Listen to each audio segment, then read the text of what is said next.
As we commemorate Christ crucified, today we shall consider some of his names of wondrous love that are found in the Bible. In the book of Revelation, chapter 2, verse 13, the ascended and glorified Christ declared, "I am the Alpha and the Omega, the beginning and the end, the first and the last." The Alpha, Christ explained with the words, the first and the beginning. Christ existed before this world began. He was there when his Father created this world. His Father, of course, created a world without sin, but man brought sin into this world. God the Father, however, had decided that he would save sinners from this world of sin and their sin.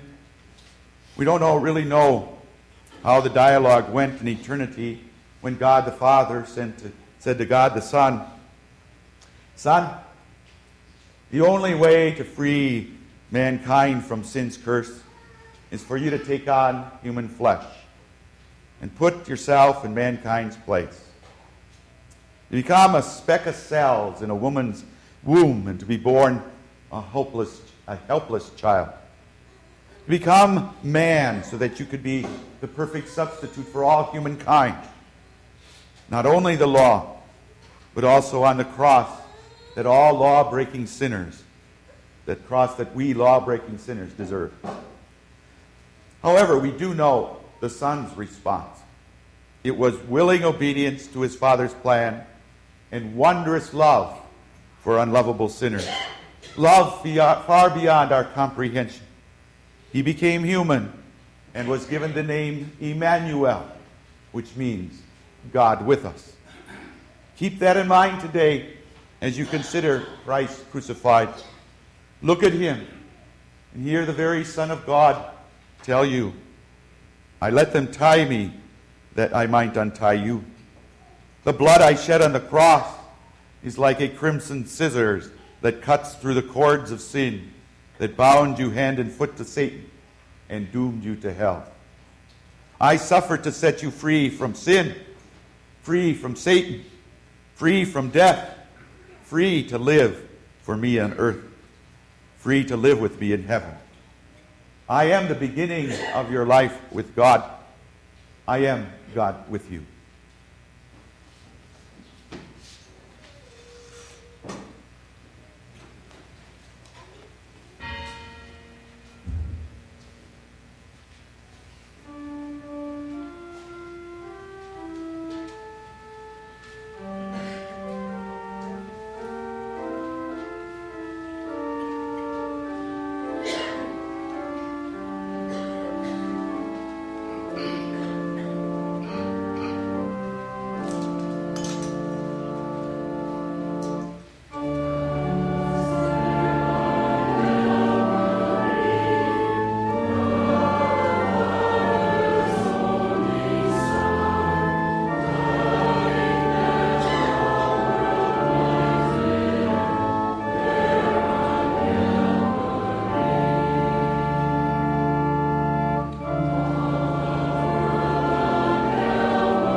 God picked the name Jesus for his Son.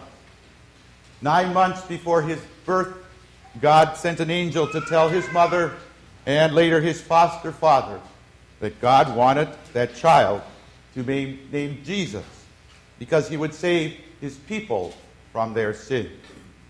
8 days after he was born, through the priest Simeon, God told Mary, "This child is destined to cause the rising and falling of many in Israel, and to be a sign that will be spoken against, so that the thoughts of many hearts will be revealed, and a sword will pierce your own soul too." On that first Good Friday, that sword pierced Mary's heart. She felt the pain of losing her son. Jesus, however, did not forget his mother. When Jesus saw his mother there and the disciple whom he loved standing nearby, he said to his mother, "Dear woman, here is your son." And to the disciple, "Here is your mother." And from that time on, that disciple took her into his own home. Men nailed Jesus to the cross because he said, "I am the truth. I am the Son of God." When the high priest said to Jesus, "I charge you under oath by the living God, tell us the truth. Are you the Christ of God?" Jesus replied, "Yes, it is as you say.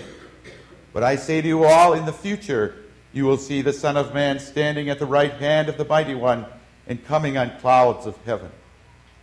And the Jewish leaders then sentenced him to death for speaking that truth. When Pilate asked Jesus, "Are you the King of the Jews?" Jesus answered, "My kingdom is not of this world. If it were, my servants would fight to prevent my arrest by the Jews. But now my kingdom's from another place.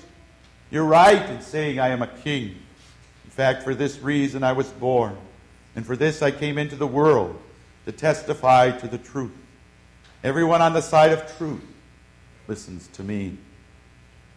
Pilate didn't listen, but turned away because he didn't believe there was anything like absolute truth. Since the fall, no human by nature knows or even wants to know the absolute truth of God. We are all born ignorant of God's love, blind to the truth of God, and therefore God sent his Son, the truth, into the world to become Christ crucified. His Son, who as the soldiers nailed him to the cross, prayed this truth: "Father, forgive them, for they know not what they do." See the wondrous love of God to send the truth to save sinners.